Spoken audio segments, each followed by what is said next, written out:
The Ghost stars Nicolas Cage, who plays the character named Mike Lawford, who pretty much is an archaeologist.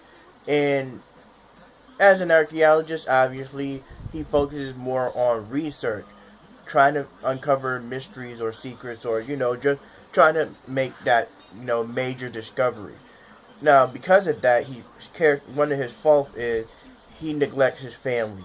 It's like he put his job first. He do love his family, no doubt, but his job comes first. However, his family consists of his wife, which is played by Sarah Wayne Callies, and they have a son named Charlie.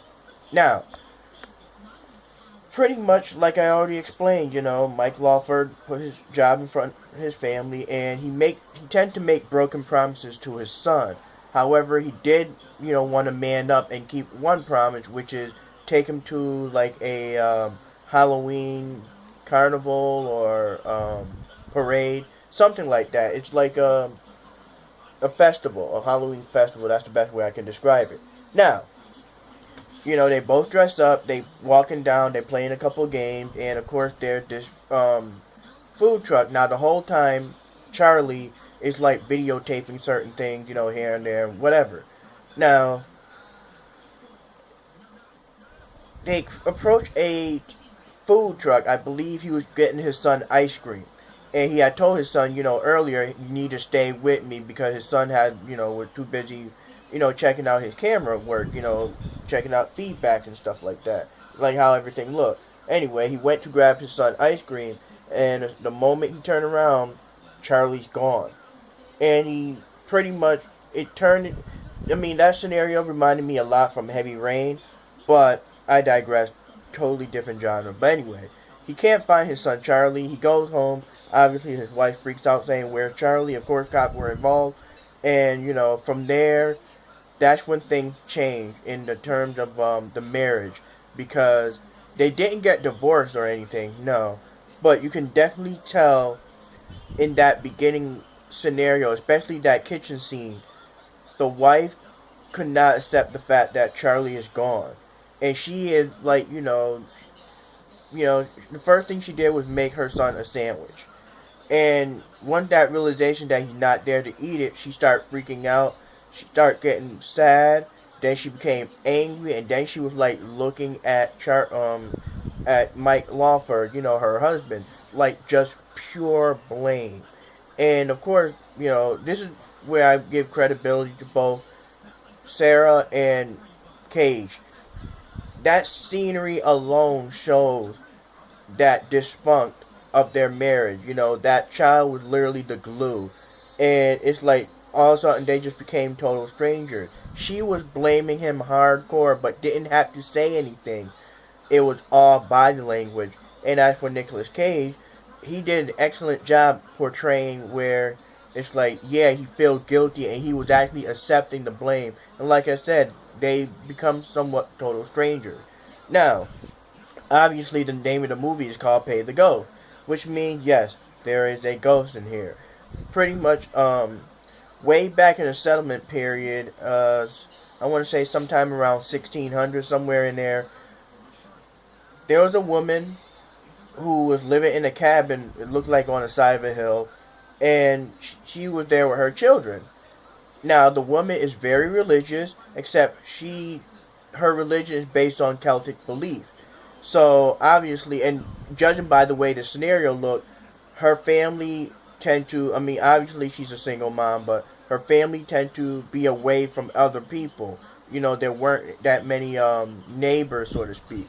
Well, one night, all of a sudden, it seemed like a group of villagers, well, not villagers, but a group of guys with pitchforks and torches heading towards the cabin.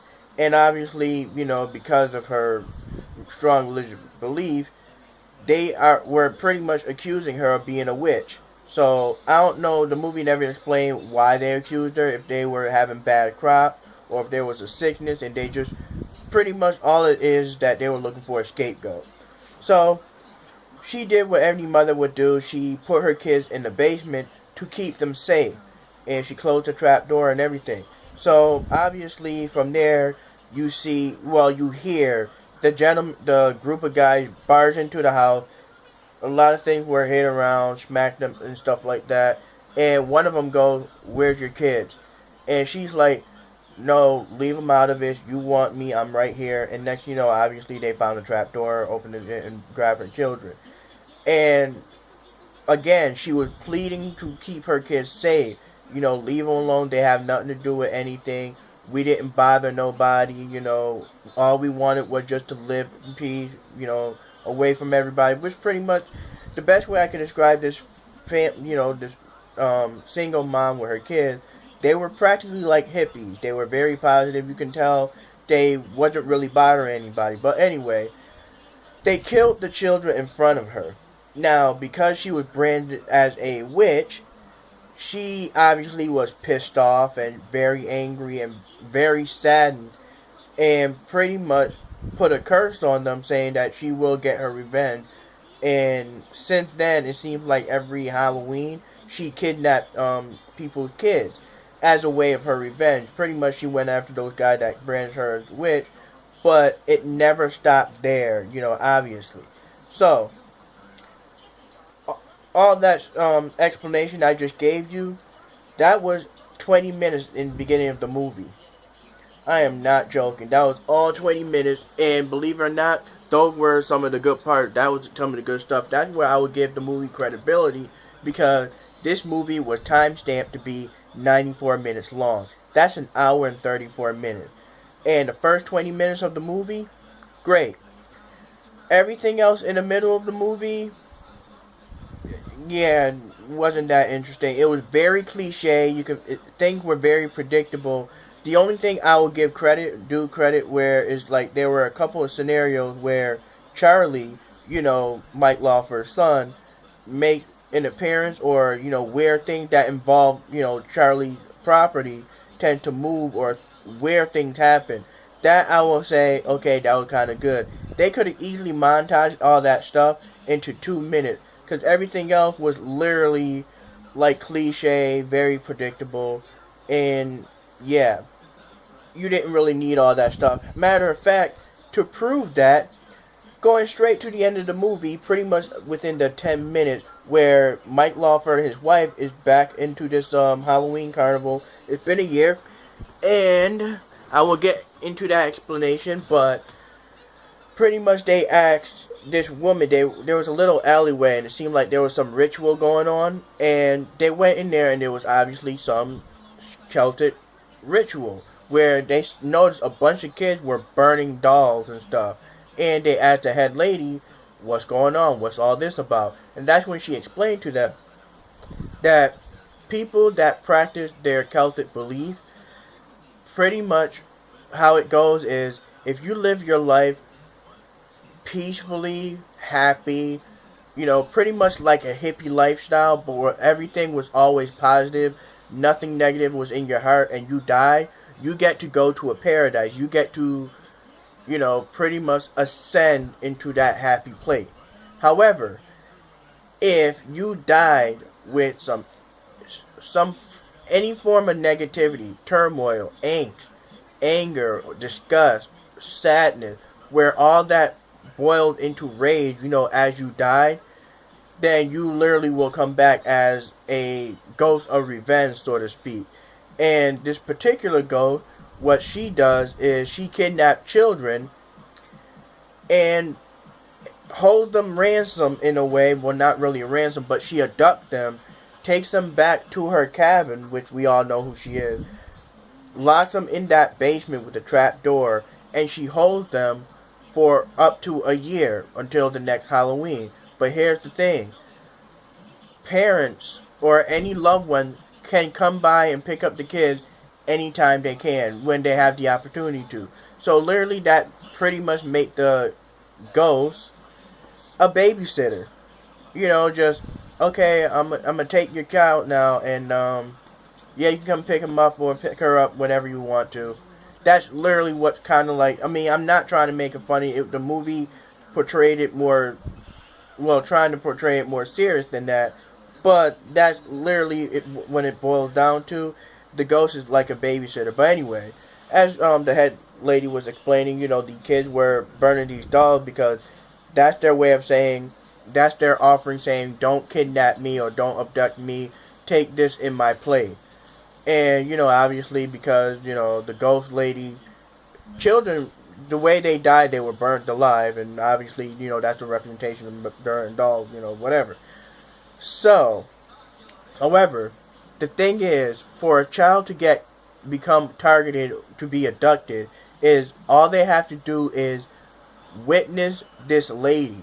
She, in a way, she just appears. She, if you see a vulture, or if you just see her floating around, or, you don't even have to notice her. Like, you could just see her silhouette or a shadow of her.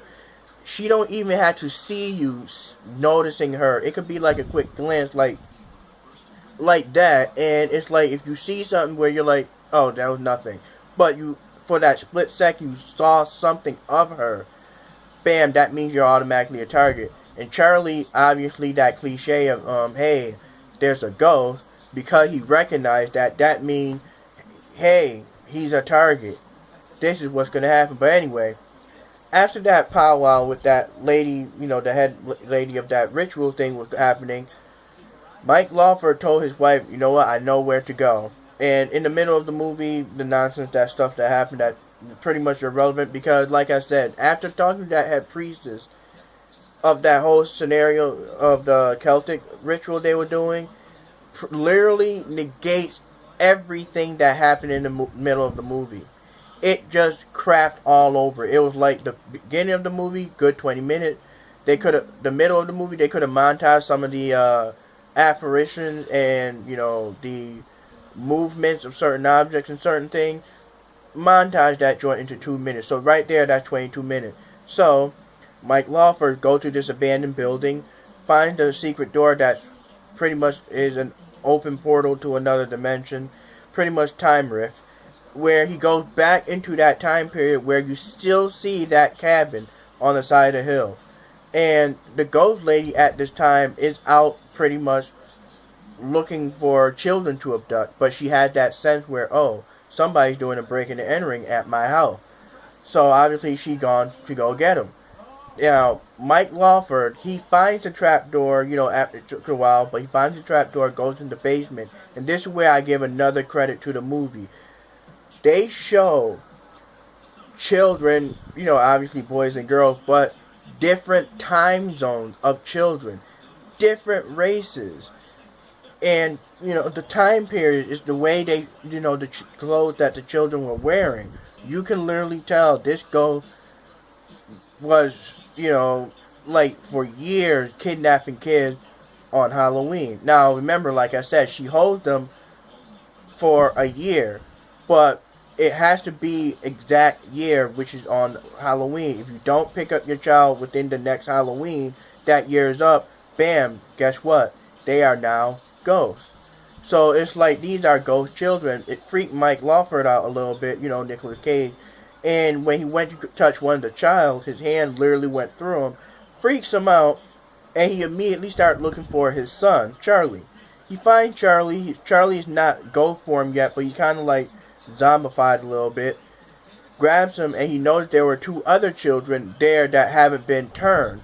So he grabbed them as well, and then it turned into a pretty much a run for your life segment. The ghost lady is chasing Charlie. He's trying to his best as he can to get to the end of the portal, which is literally just cross a crate bridge and into the door that he opened to go there. But here's the thing, they left the trap door open. Now remember all those children that was in the basement?